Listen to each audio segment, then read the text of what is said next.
ZNS Total Sports is brought to you by Fourth Terrace Diagnostic Center. Good evening, Bombers. I'm Amajal Knowles with your ZNS Total Sports. On second day, highlighted by a season's best performance in both the discus and pole vault, and a personal best performance in the javelin led to a new national record in the open men's decathlon for Bahamian Ken Mullings. They said the 18th Pan American Games continued in Lima, Peru.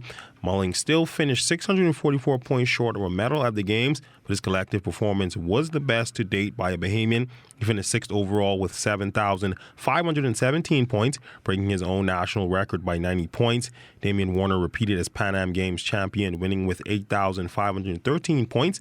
Lyndon Victor of Grenada finished second with 8,240 points, and Canadian Pierce LePage won the bronze medal with 8,161 points. In basketball news, well, a few NBA stars in town looking to take in some sights of the 242, as well as getting some light hooping in the process.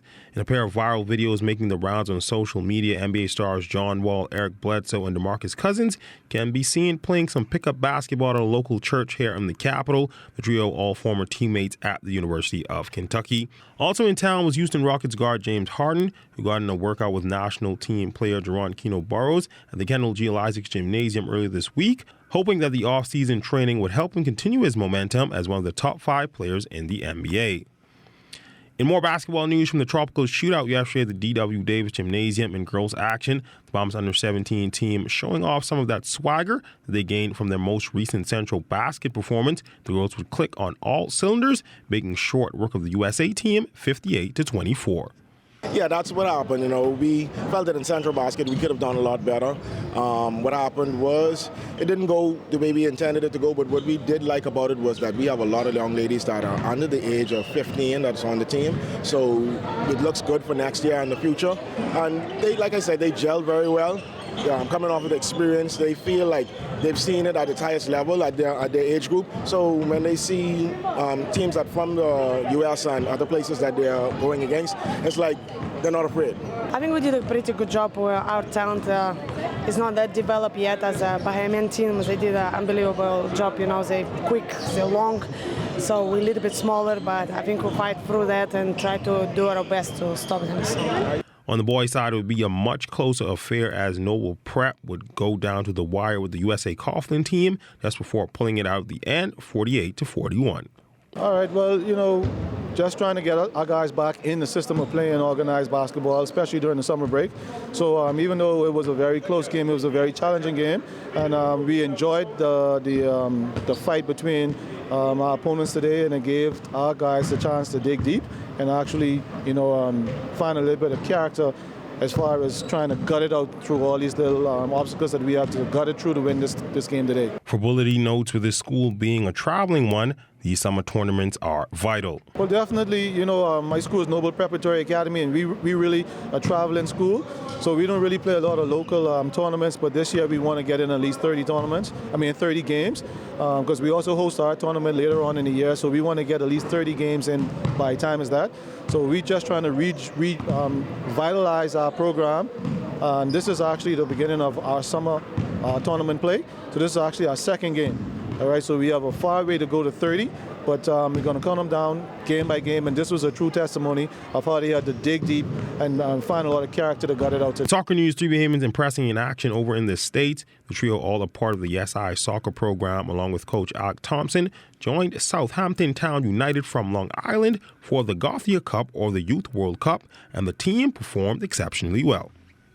Well, the three boys, Larry, Elijah, and Oliver, were guest players for a team from New York. Larry and Oliver would have trained with the guys last summer, and Elijah was put forth by us because he recently played on the under-17 national team, and they played in Sweden in the Gothia Cup, and they all performed admirably, I'd say, very well. They played at a high standard, and the coaches felt as though they were the 3 strongest players on the team. Now, Thompson on what this performance means for the program. It's huge. It means all of the work that the coaching staff is putting in is paying off. All of the work that the players are putting in is paying off. All of the work that the parents are putting in is paying off. It takes a village to grow a child, you know what I mean? And that's with education, that's with football, that's with basketball, that's with anything. And it's just a major success for everyone involved. We're very proud. Thompson adding that the performance also opened a major academic door for the trio. The three who traveled are all going on soccer scholarships to the Darlington School. They're not the first Bahamians to go there. Ian Winder, Michael Bellot, to name a few, have gone there before. But we've never had, I don't think, a group of Bahamians go together like this. And again, it's huge for them. I think it's going to put them in a good position going forward for college prospects and possibly professionally. In boxing news, the Strikers Boxing Club putting on a card tonight featuring some amateur and pro fights that are expected to give some of the club's young boxers a platform to showcase their skills. So the fighters are not shell-shocked when they come in front of a crowd or an audience. And what we do is we try to get them in front of a crowd so that they get used to it. It's not something that, you get the nerve out, you get the butterflies out, and you get to perform in front of a crowd. That's something that, you don't get in practice. Practice is just you and your teammates. And it's a totally different thing when you get in front of a crowd. Adrenaline flowing, anxiety, nervousness, that sort of thing. So tomorrow's like one of those days. We're just trying to get the fighters to perform in front of a crowd so they can get used to it. Rogers on how he deals with training each boxer individually. What I do is I start them off with the basics, and then I let them, keep their character in whatever I teach them.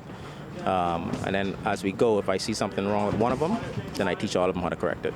That way, something wrong with someone doing something wrong, then that means someone else is going to do it wrong. So what I do is I pick out the problems, see their problem areas, and then I train everybody.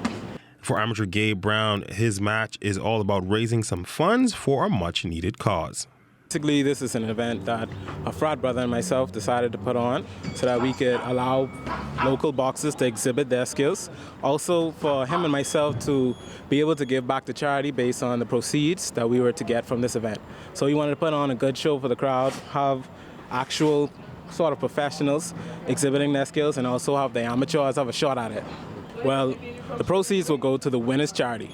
My charity that I've chosen to donate to, should I win, is the Great Commission Ministries charity, because I drive past there almost daily and I see that they are giving back to persons that may not have had a meal that day, or they are clothing persons that may not have had clothes to walk in had they not been doing what they're doing.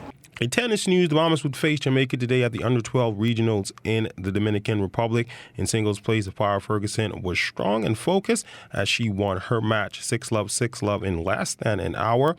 Up next with the country's number one player, Brianne Ferguson, who would lose 6-1, 6-1 in her match. Now tied 1-1, it will be the deciding doubles. It would be the team of Sapphire Ferguson and Jalissa Clark out of Freeport. They would play well, but lose 6-2 and 6-1 to Jamaica. Team Bombers continues its match play for a chance to end the tournament as the number 3 team. And that's been a look at sports. A quick check on weather is up next. ZNS Total Sports is brought to you by Fourth Terrace Diagnostic Center.